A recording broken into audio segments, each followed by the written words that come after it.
For me, to be a method actor is a really, really old school, like before I was born, terminology.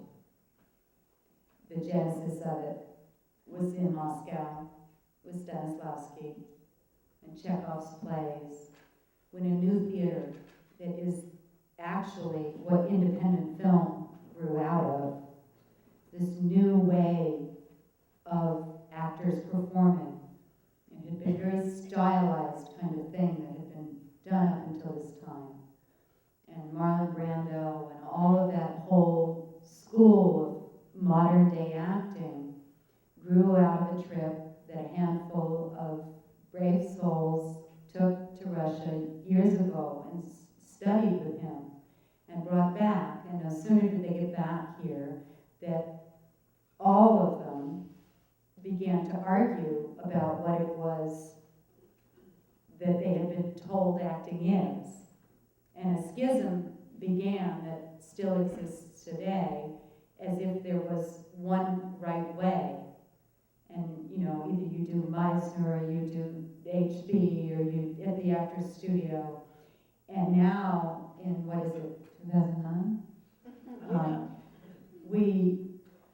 There's actually use for all of it. Exactly what I've been talking about all night, about how many different circumstances there are. You know, sometimes you really dig the guy you're playing opposite, and you're supposed to hate him. And sometimes really hate him, you're supposed to really dig him. Those are times when you need tools, right?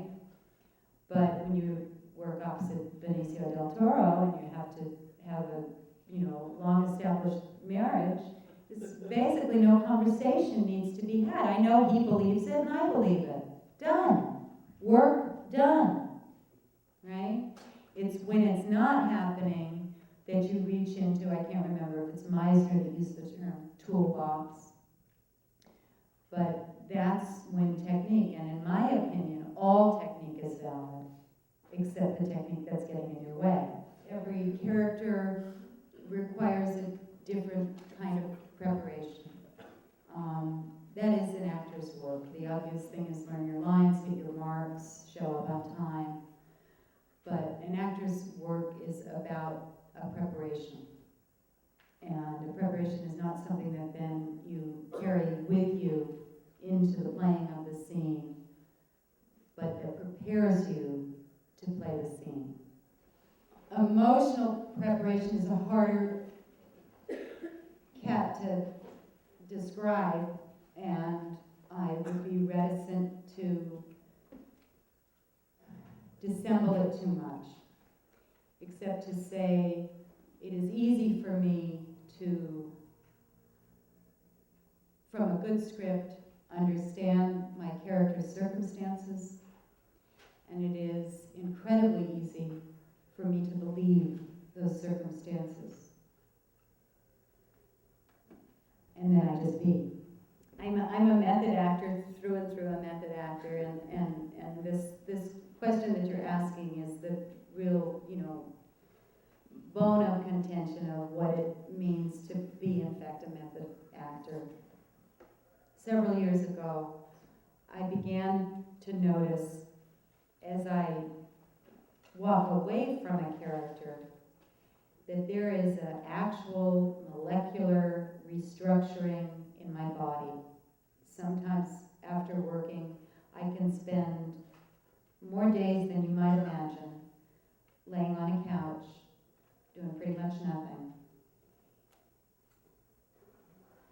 And I can feel my body restructuring back to the blank slate I call myself. So then I began to notice that she creeps in, sometimes even before I know I have the job. I cannot explain it. Again, not something I really care to examine. There's an alchemy in what I do. Every scene has different requirements for it. So it's very hard to answer, because in one circumstance, it would be better to go wide first, and in another circumstance, and it might not be what you assume it to be. So if there is a fair amount of action that's integral to the scene, you're probably best 9 times out of 10 to get your wide first. Because then the actors can not only find the action, but by repeating it in the few times we get to through the master, you can learn it. So when you come in your mediums and your closes, you can get action that matches. If you shoot close first, you're then married to action that may or may not work in the room really. So when it's gotten too myopic, and it's so emotional, and they want to make sure that the actor is very quiet when the actor comes, and it's a very emotional scene. We're going close first. Okay. What were you talking about? I'm there to work. I'm there to work with you, and one day one thing will make sense, and another day another thing will make sense. Sometimes it's much better that the director and the DP know what the shot is and they tell the actors where to stand. Sometimes it's much better for the DP and the director to stand back and watch the actors find the scene.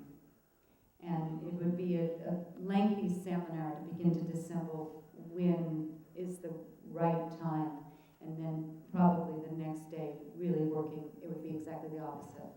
So that's the director's lot that I would never carry, of discerning when there are actors that do work better in their first take. Get them close, get them while you can, you know. More and more it becomes popular and really pleasurable to work with people who know so well they're at it that they're not doing a lot of angles that are not going to be ever used or seen. There's something in a longer scene where if we can find it and play it and know it and learn it, we can then come into it at the head of it, the tail of it, the middle of it, this insert thing here at any time. Once we know it, very often, I was just down working on a set where the opening shot of my first day of working, they've been working together for 8-9 days now. I come in for my first day of working, and I sat on that set for an hour and a half and watched them. Okay, so it was probably 40 minutes for lighting, and then the rest of the time I watched the camera work with a stand-in to get an insert shot that would begin the shot, pull back from the insert shot on the other actress, and then and we were just basically doing the two sides. There was no master on it. But this notion of rehearsing with the stand-ins to get the insert shot that the actor's going to come in and isn't even going to know. It just was very, very, very hard and frustrating. I like to be right there on the set. Not all actors do that. If time permitting, I would happily stand in for myself more often than not.